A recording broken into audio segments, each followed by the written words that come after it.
ஆயுதெழுத்து நீட்சிக்கு வரவேற்கின்றோம். நாமக்கல் மாவட்டத்தில் திருச்செங்கோட்டில் டிஎஸ்பியாக இருந்தவர் விஷ்ணு பிரியா தமிழகத்தை உலுக்கிய கோகுல்ராஜ் வழக்கை கையாண்டவர். 27 வயதான விஷ்ணு பிரியா கடந்த செப்டம்பர் மாதம் தூக்கில் தொங்கி தற்கொலை செய்து கொண்டார். அதிர்ச்சியையும் பரபரப்பையும் ஏற்படுத்தியது இந்த சம்பவம். அவரது தோழி மற்றும் ஒரு போலீஸ் அதிகாரி உயர் அதிகாரிகளுடைய அழுத்தம் காரணமாக இருந்தது இந்த ஒரு தற்கொலை முடிவுக்கு அப்படின்னு குற்றம் சாட்டினார். விஷ்ணு பிரியாவுடைய கடிதம், ஒரு சூசைட் நோட் வெளிவந்தது. அதுல தன்னுடைய சொந்த காரணங்கள் இவற்றையெல்லாம் குறிப்பிட்டு இதற்கும் இந்த ஒரு வழக்குக்கும் சம்பந்தம் இல்லை அப்படின்னு இந்த சூசைட் நோட்ல இருந்தது. ஆனாலும் கூட அவருடைய தோழி சொல்வது போல இது ஒரு அழுத்தம் இருந்திருக்கிறது, இந்த ஒரு வழக்குக்கும் அதுக்கும் தொடர்பு இருக்கிறது, ஆகையினால சிபிஐ விசாரணை வேண்டும் அப்படின்னு அவருடைய குடும்பத்தார் மற்றும் அல்லாது பல அரசியல் கட்சிகளும் வலியுறுத்தி வந்தார்கள். சிபிசிஐடி விசாரணை போதுமானது அப்படின்னு அரசு நிலைப்பாடு எடுத்தது. அவருடைய தந்தையார் தொடர்ந்த வழக்கில் இன்று உயர்நீதிமன்ற உத்தரவு வந்திருக்கிறது.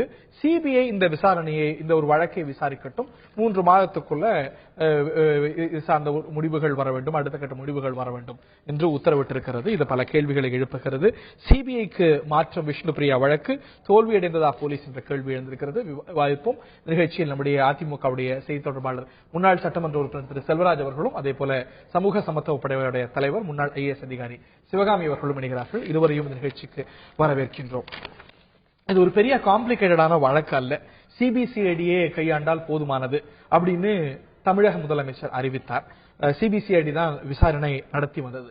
ஆனால் இந்த நிலையில உயர்நீதிமன்றமே தலையிட்டு சிபிஐக்கு மாற்றி இருப்பது அப்படிங்கறது ஒரு பின்னடைவா பார்க்க முடியாது.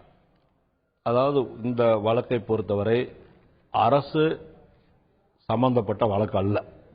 இது காவல்துறைய ஒரு அதிகாரி டிஎஸ்பி இருந்த விஷ்ணு பிரியா அவர்கள் மறைவு என்பது அது தவிர்க்க முடியாது.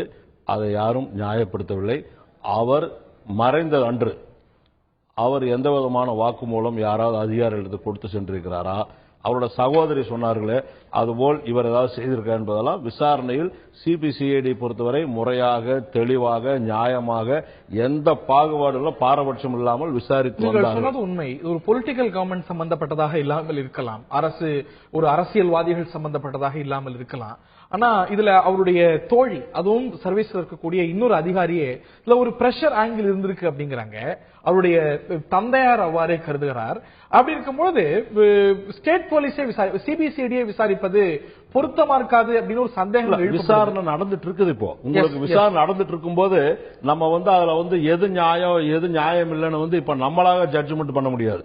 அந்த விசாரணை முழுமையாக முடிந்து நீதிமன்றத்தில் ஒப்படைக்கப்பட்டு நீதிமன்றத்தில் தீர்ப்பு வரும்போதுதான் சிபிசிஐடி நம்ம தமிழ்நாட்டை பொறுத்தவரை முறையாக எல்லா வழக்குகளும் நல்லாதான் ஈடுபட்டிருக்காங்க. யாருமே முடிவு அவருடைய தந்தையார் தன்னுடைய அவரோட ஆதங்கத்துல இது சிபிஐசிஐடிக்கு போன இருக்கிறத விட சிபிஐக்கு மாத்தி கொடுத்தீங்கன்னா இந்த வழக்கு அவர் கேட்கிறார். கோர்ட் பாத்திருக்கீங்க இல்லையா, அதுல ஒரு முகாந்திரத்தை கோர்ட்ல அவர் கேட்கிறாரு.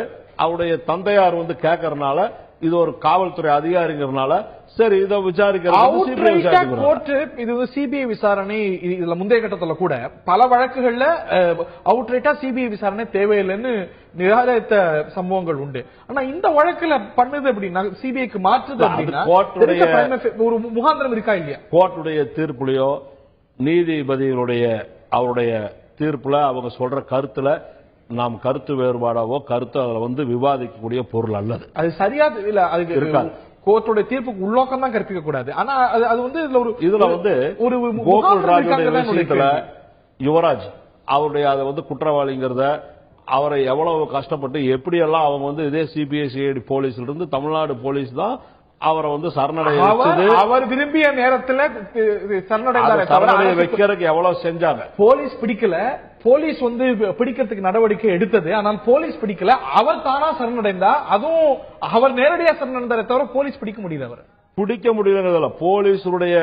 போலீஸுக்கு பயந்துதான் அவர் சரணடைஞ்சார்களே. காவல்துறை எப்படி நெருக்குச்சுங்கிறது காவல்துறை அவங்க விதத்தில் அவங்க நடவடிக்கை எடுத்ததுடைய விளைவுதான் அவங்கள கைது பண்ண முடிஞ்சது. அவர் சரணடைஞ்சு கைது பண்ணதுக்கு அப்புறம் இதுவரை விசாரணை செய்யப்பட்டு இன்றைக்கும் அவர் தினசரி கையெழுத்து போட்டு இன்றைக்கு அவர் ஒரு ஜாமீன் இருக்காரு. அந்த வழக்கு தீவிரமா போயிட்டு இருக்கு. அது ஒண்ணு அவருடைய வழக்குல என்ன சொன்னாங்க, சிபிஐ வேண்டியதுன்னு சொன்னாங்க. சிவகாமி அவர்கள்ட்ட கேட்க வரும்போது சிபிஐ விசாரணை தான் ஒரு பிரச்சனைக்கு தீர்வு அப்படிங்கிறது ஒரு சிம்பிளிஸ்டிக்கான ஒரு வியூவா பொதுவா பார்க்கப்படாதா? சிபிஐ அதிகாரிகளும் வானத்திலிருந்து வந்தவங்க இல்ல அப்படின்னு பல பாப்புலரான ஸ்டேட்மெண்ட்ஸ் இருக்கிறது. நான் ஒரு வழக்கு அதுல ஒரு தாமதம் ஏற்படுது இல்ல ஒரு சந்தேகம் ஏற்படுதுன்னா சிபிஐ கொடுத்தா சரியா இருக்கும் அப்படிங்கிறது ரொம்ப ஒரு சிம்பிளிஸ்டிக்கான வியூ இல்லையா? நீங்க அவர்கிட்ட கேட்ட கேள்விக்கும் என்கிட்ட கேட்ட கேள்விக்கும் வித்தியாசம் அதிகம் இல்ல. சிபிஐ விசாரணைக்கான முகாந்திரம் எதுவும் இருக்கான்னு கேட்டீங்க. அதையே மாத்தி இது சிம்பிளிஸ்டிக்கான்னு கேக்குறீங்க. ரெண்டும் ஒரே கேள்விதான். இப்ப முகாந்திரம் பார்த்ததே கோர்ட் அப்படின்னு நான் கேட்டேன். அதுதான் தீர்வான்னு கேட்கறது ரெண்டுக்கும் வித்தியாசம் இருக்கா? இருக்கு. ஓகே, இருக்கட்டும். இப்ப சிபிஐ விசாரணைக்கான எல்லா முகாந்திரமும் இருக்கிறதுனால சிபிஐ விசாரணை ஒரு தீர்வு தான். அதனால சிபிஐ விசாரணை தீர்வா அதுக்கு சம்பந்தம் இல்லையாங்கிறத பத்தி இது ரெண்டும் சம்பந்தப்பட்ட ஒரு கேள்விதான் அது. ஏன் அப்படி சொல்றேன் அப்படின்னா, நீங்க ஆரம்பத்துல இருந்து இந்த வழக்கை உன்னிப்பா கவனிச்சுட்டு வந்திருக்கீங்க. தந்தி டிவி இத விவாதத்துக்கு எடுத்திருக்கு. நானும் இதுல கலந்துட்டு இருக்கேன்.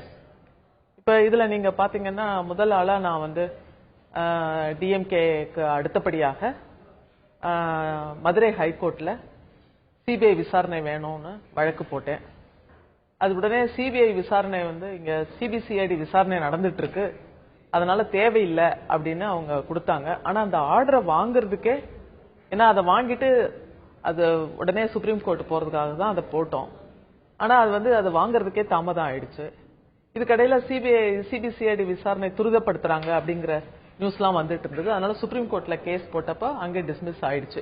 இப்ப அந்த மாதிரி டிஸ்மிஸல் ஆனதை வச்சுதான் இப்ப விஷ்ணு பிரியாவுடைய ஃபாதர் அதை எங்கிட்ட ரெஃபரன்ஸ் வாங்கினாரு. வாங்கி இப்ப உயர்நீதிமன்றத்துல போட்டு சிபிஐ விசாரணை வாங்கியிருக்காங்க. இப்ப இந்த மாதிரியான ஒரு முன்னுரையோட நான் சொல்றேன்.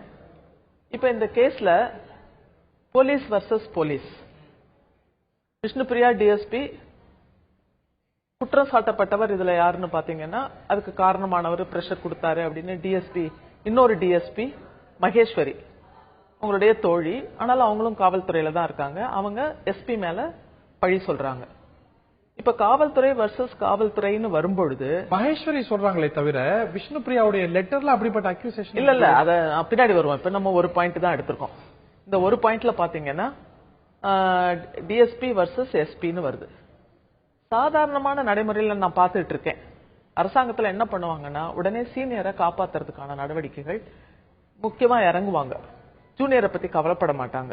அதனால என்ன பண்ணுனா, இது இவ்வளவு பொது கவனம் பெற்ற ஒரு வழக்குலயும் கூட எத்தனையோ பொது கவனம் பெற்ற வழக்குகள் நீதி கிடைக்காமல் போனதும் உங்களுக்கு தெரியும்னு நினைக்கிறேன். அதை நான் கோட் பண்ண விரும்பல. நிறைய வழக்குகள் இருக்கு அது மாதிரி. அப்போ இதுல நீதி விஷ்ணு பிரியாவுக்கு கிடைக்கிறதுல கொஞ்சம் பிரச்சனை இருக்கு.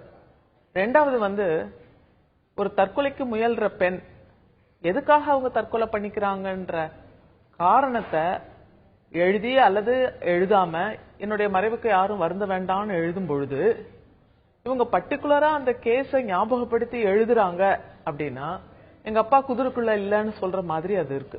அந்த ஒரு வழக்கு அப்படிங்கிறது ஒரு எவ்வளவு பெரிய பொது கவனத்தை பெற்ற ஒரு பரபரப்பான வழக்கு அப்படிங்கிறது தெரியும். ஆமா. சோ இயல்பா அப்படி பொருத்தி பார்க்கப்படுறதுக்கான வாய்ப்பும் சேர்ந்தே இருக்கிறது. ஓகே. சோ இல்ல ஒண்ணு. ரெண்டாவது, எஸ்பி என்ன திட்டினாரு இந்த வழக்கு சம்பந்தமாங்கிறதும் அதுல பதிவாயிருக்கு. உங்களுக்கு தெரியும், எனக்கு கோபிச்சுட்டாரு அப்படிங்கறதும் அதுல பதிவாயிருக்கு அந்த லெட்டர்ல. இன்னொன்னு, யுவராஜும் பிடிக்க முடியல. இப்ப இந்த வழக்க பாத்தீங்கன்னா, கோகுல்ராஜ் ஒரு தலித்து, விஷ்ணு பிரியா ஒரு தலித்து.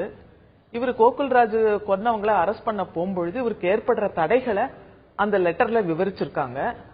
அப்ப அந்த வழக்குல அவங்களால மேற்கொண்டு விசாரணை செய்ய முடியலங்கிறது வெளிப்படையா அதுல இருக்கு. அப்ப இந்த வழக்கு ஏதோ ஒரு வகையில அவங்களுடைய சாவுக்கு காரணமா இருக்கு. அப்போ விஷ்ணு பிரியா தற்கொலை செய்து கொண்டாரா, கொலை செய்யப்பட்டாரா, அதாவது கோகுல்ராஜ் மரணத்துக்கு இவங்களுடைய மரணத்துக்கும் ஏதாவது சம்பந்தம் இருக்கா, அந்த வழக்குக்கும் இதுக்கும் சம்பந்தம் இருக்கா, இதெல்லாம் சிபிசிஐடி விசாரிக்கிறதுக்கு போது அவங்களுடைய கவனம் ஏன்னா லோக்கலா எல்லாரும் தெரிஞ்சவங்களா இருக்காங்க. அது நான் ஏன் இந்த கேள்வியை சற்று வித்தியாசமா விளக்கினேன்னா, சிபிஐ கிட்ட போன வழக்குகள் இது போன்ற பொது கவனம் வந்து பல கட்சிகள் இல்ல பல அமைப்புகள் கேட்டு உயர் நீதிமன்றமே டிரான்ஸ்பர் பண்ண வழக்குகள் எல்லாமே எடுத்துப்போமே. உடுமலைப்பேட்டையில ஒரு பெண்ணை போலீஸ் டார்ச்சர் பண்ணாங்க.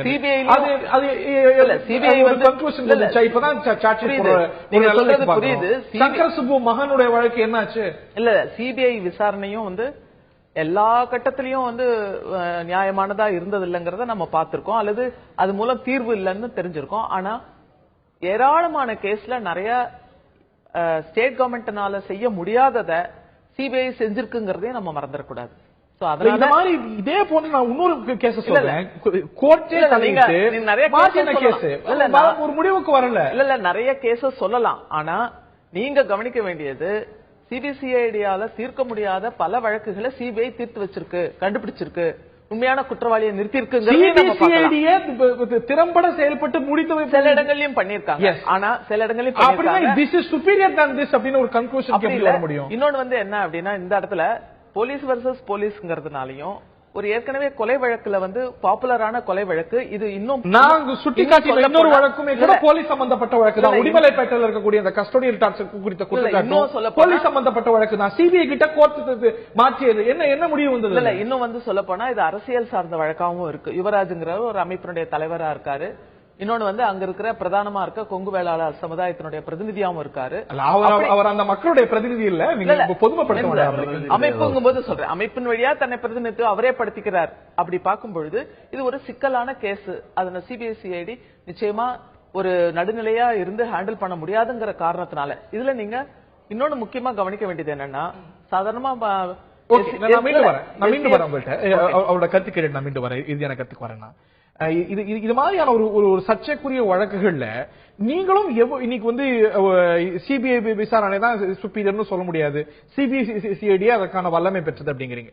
இந்த மாதிரியான ஒரு கான்ட்ரவர்ஷியலான ஒரு பொதுக்கவனம் பெறக்கூடிய வழக்குகள்ல எதிர்கட்சியா இருந்த போது எவ்வளவு வழக்குகளை நீங்க நிலைப்பாடு எடுத்திருக்கீங்க? 9000 ஹார்லிக்ஸ் வந்து திருடியதா ஒரு வழக்கு, சிபிஐ தான் விசாரிக்கணும்னு கோரியது அதிமுக. சாதிக் பாட்ஷா வழக்கு சிபிஐ தான் விசாரிக்கணும்னு கோரியது அதிமுக. அன்னைக்கு எதிர்கட்சியா இருக்கும் போது ஏன் உங்களுக்கு சிபிசிஐடி மீது நம்பிக்கை வரல? எல்லா கட்சிகளையும் கேட்கிறேன். எதிர்கட்சியா இருக்கும் போது சிபிசிஐடி நம்ப தகுந்ததா இல்லாமவும், ஆளுங்கட்சியா இருக்கும் போது சிபிசிஐடி தான் சரியாகவும் பார்க்கப்படுது அப்படிங்கிறது ஒரு பொலிட்டிக்கல் தான் மாறிடுச்சு. சாதிக் பாட்ஷாவுடைய வழக்கு என்பது அரசியல் சம்பந்தப்பட்டது. மத்திய அரசுடைய குற்றவாளியாக அவரையும் சேர்த்து அவரை சிபிஐ விசாரிச்சுட்டு இருக்கு. அந்த நேரத்தில் வேற ஒரு அரசியல் கட்சி தலைவர் சந்திச்சுட்டு வர்றாரு, மறுநாள் தூக்குல தொங்குற இறந்துட்டாருன்னு சொல்றாங்க, அது கொலை செய்யப்பட்டதுங்கிறாங்க. அந்த கொலையை விசாரிக்கிறதுக்கு அதே சிபிஐ விசாரிக்க சொல்றாங்க. காணாம போகுது. அப்ப அந்த சமயத்துல அது ஒரு பொலிட்டிக்கல் ஆங்கிள் சஸ்பெக்ட் பண்ணி நீங்க கேட்கறீங்க. மாதிரி ஒரு சர்ச்சை அப்படின்னு வந்து ஒரு அரசியல் கட்சி ஆட்சியில் இருக்கிற கட்சியை சம்பந்தப்பட்ட ஒருவர் குற்றவாளி என்று சொல்லுகின்ற பொழுது அதை விசாரிக்க சொல்வதற்கு அரசு தயாரா இருக்காது. அதனால அந்த நேரத்தில் வந்து அவங்க சம்பந்தப்பட்டவங்களை வந்து தமிழ்நாடு போலீஸை விட அவங்களை விசாரிக்க. இது அப்படி இல்லை. இது வந்து இந்த வழக்கை பொறுத்தவரை அரசியல் கட்சியோ இல்லாட்டி அரசியல் தலைமையோ சம்பந்தப்பட்ட ஆரம்பத்திலே வழக்கு அல்ல. ஆனா இதுல வந்து ஒரு போலீஸ், நீங்க சொன்னீங்களே சங்கர சுப்பு 2 வருஷத்துக்கு மேல ஆயிருச்சு. அந்த இறந்த அந்த வழக்கறிஞர் இறந்து கொலை செய்யப்பட்டு அவரை விசாரிக்கிறதுக்கு நீதிமன்றம் என்ன சொல்லுச்சு? 3 முறை சிபிஐ அதிகாரிகளை போட்டவங்களை இவங்களை எடுத்துட்டு இன்னொருத்தரை மாத்திச்சு, இன்னொரு 3 முறை மாத்தி அந்த குழுவா போட்டு அவங்க எல்லாம் சேர்ந்தும் கூட இதுவரைக்கும் அது துப்பும் விளக்கல. அது என்னாச்சுன்னு தெரியல. அதாவது சிபிசிஐடி போலீஸை விட ஒன்னும் உயர்ந்தவங்கள உலகத்திலேயே நம்ம போலீஸுக்கு வந்து தமிழ்நாட்டு போலீஸுக்கு ஒரு மரியாதை இருக்கு, பெருமை இருக்கு. அந்த அளவுக்கு சிபிசிஐடி பொறுத்தவரை எல்லா வழக்குகளும் சிறப்பாக இருக்கும்போது அப்படித்தானே சிபிசிஐடி காவல்துறையை குறை கூறி நாங்கள் எந்த இடத்துலயுமே சொல்லல. நாங்க என்ன சொல்றோம், எதிர்கட்சியா இருக்கும் போது இங்க ஆட்சியில இருந்து திமுக கட்சி ஆட்சியில இருக்கிற போது அன்றைக்கு துணை முதலமைச்சராக இருந்த ஒருவர் ஸ்டாலின் அவர்கள் அவரை சந்தித்து பேசுகிறார். அந்த சாதிக் பாட்ஷா விவகாரத்தை வந்து இங்க இருக்கிற போலீஸ் எப்படி விசாரிக்க முடியும்? அதுக்காக சிபிஐ விசாரணை உள்ளவர் சொல்றேன். ஒரு பொலிட்டிக்கல் ஆங்கிள் இல்லாம சிபிஐ விசாரணையே இருக்கிற அவருடைய தந்தையார், அவருடைய தோழி இவங்க எல்லாம் குற்றம் சாட்டுவது அப்படிங்கிறது இன்னொரு போலீஸ் அதிகாரி பொறுத்த வரைக்கும் ஒரு கன்க்ளூஷன் வர வேண்டாம். ஒரு தேர்ட் பார்ட்டி இருக்கும்போது ஒரு அன்கான்ட்ரோவர்ஷியலா இருக்கும் இல்லையா? இந்த வழக்கை பொறுத்தவரை அரசு எந்த விதத்திலும் தலையீடு கிடையாது.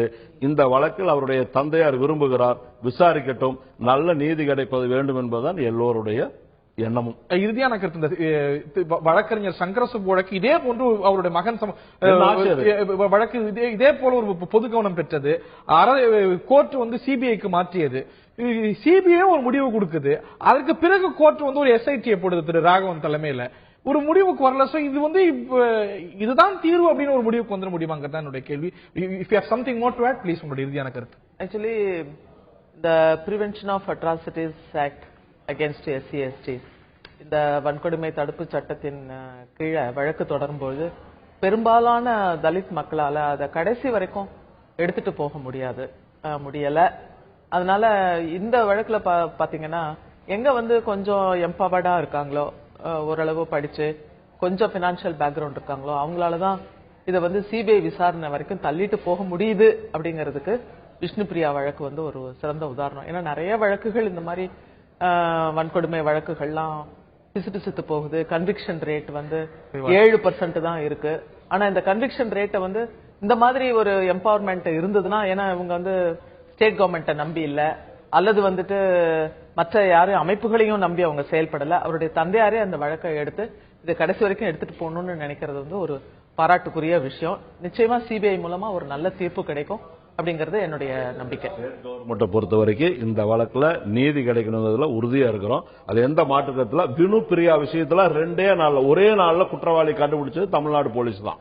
அதையும் நம்ம மட்டுமல்ல, எல்லாருடைய எண்ணமும் அதான். இதுல வந்து நியாயம் நிலைநாட்ட வேண்டும், இதுல வந்து உண்மை வெளியில வர வேண்டும் அப்படிங்கிறது தான். இது ஒரு தற்கொலை அப்படிங்கிற அளவுல இருந்து அவங்களுடைய தோழியுடைய குற்றச்சாட்டு, தந்தையாருடைய குற்றச்சாட்டுனால இல்ல ஒரு சர்ச்சை பார்க்கப்படுகிறது. இல்ல சிபிசிஐடி விசாரணை பத்தாது, சிபிஐ விசாரணை வேண்டும் அப்படிங்கிற ஒரு கோரிக்கை ஏற்கப்பட்டிருக்கிறது.